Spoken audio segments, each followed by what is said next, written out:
अब कबीर साहब कहते हैं, कबीर पिछले पाप से हरि चर्चा ना सुहावे, या ऊँघ है या उठ चले, ना और बात चलावे।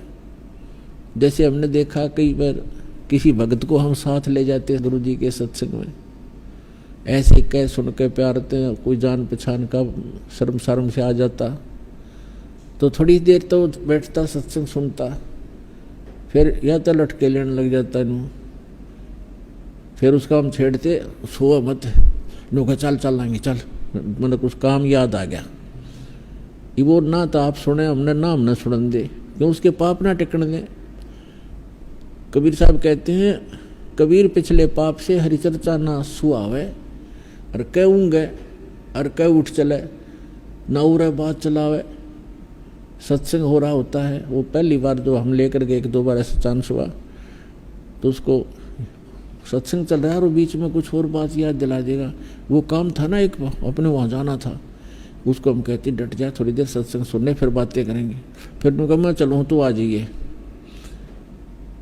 अब जा भाई, हम तो नहीं उठ सकते क्योंकि हम तो जिस उद्देश्य से आए वो काम करेंगे करेंगे। तो हमें पता था भगवान के उस थर्मामीटर से पता लग गया था कि इसके बुखार है अभी।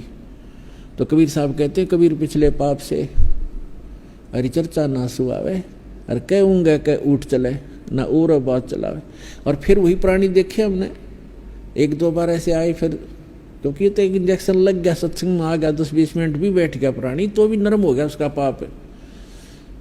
और फिर वही आदमी है 2-2 घंटे जो एक टक देखते रहते हैं, आगे और क्या सत्संग होगा, आगे और क्या बताएंगे गुरुजी।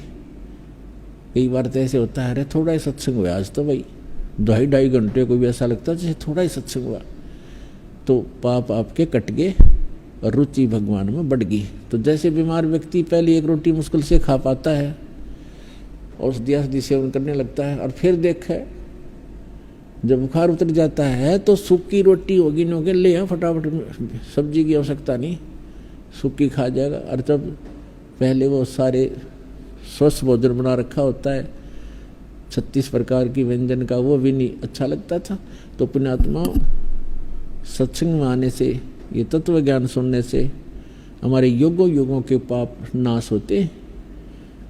जब तक हम सत्संग में नहीं आएंगे तो वो स्थान ही नहीं जहाँ पर हम पाप नाश कर सकें। जैसे आप संसार में जाते हैं, किसी भी कार्य में जाते हैं, तो वहाँ पर आपको सारी रोजी रोटी रोजगार व्यवसाय के व्यक्ति मिलेंगे, उनकी एक जैसी चर्चा, एक जैसे विचार, एक जैसा भाव, एक जैसी क्रियाएं होंगी। तो वहाँ तो आपके पाप बढ़े ही बढ़ेंगे। अब ठीक है, काम भी करने पड़ेंगे, फील्ड में भी जाना है, और सब कुछ हमने करना भी पड़ेगा, लेकिन उसके लिए तरीका बताया है। जैसे आप प्रतिदिन कपड़ा पहनते हो और काम करते हो, कोई मजदूरी करता है, कोई नौकरी करता है, या कोई अन्य व्यवसाय करता है, कोई खेती करता है, तो कपड़ा मैला होता है, तो मैला होगा, स्वाभाविक है वो। तो फिर उसका तरीका है कि उसको साबुन और जल के प्रयोग से स्वच्छ करो, डेली धो लो उसको।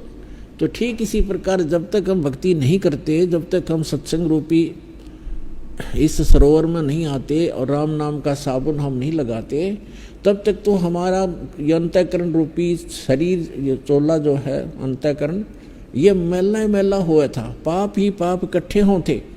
अब हम सत्संग भी सुनते हैं, स्मरण भी करते हैं, दान भी करते हैं, तो हमारा जो मैला तो होना ही है, स्वाभाविक है, लेकिन वो साफ भी डेली हो रहा है।